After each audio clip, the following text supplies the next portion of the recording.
बिस्मिल्लाहिर्रहमानिर्रहीम। अस्सलामु अलैकुम वरहमतुल्लाह। एक साहिब थे, वो चीनी का बिज़नेस करते थे। जितने में चीनी ख़रीदते थे उतने में ही बेच दिया करते थे। रोज़ का लाख रुपया कमाते थे। लोग बड़े हैरान होते थे कि ये खुदा का बंदा अगर 100 रुपये मन ख़रीदता है तो 100 रुपये मन ही बेचता है, फिर उसको फ़ायदा कहाँ से होता है? कुछ समझ नहीं आती। चनाचे किसी ने पूछा कि भाई आपको फ़ायदा कैसे होता है?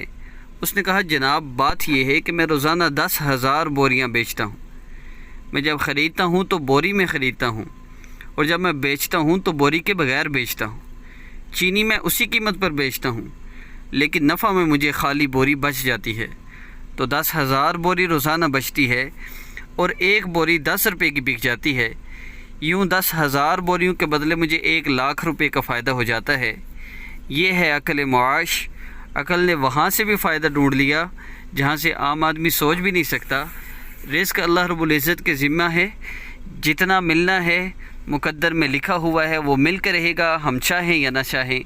अल्लाह रब्बुल इज़्ज़त हमें हलाल तरीके से रिज़्क़ कमाने की तौफ़ीक़ अता फ़रमावे। अस्सलामु अलैकुम व रहमतुल्लाहि व बरकातुहू।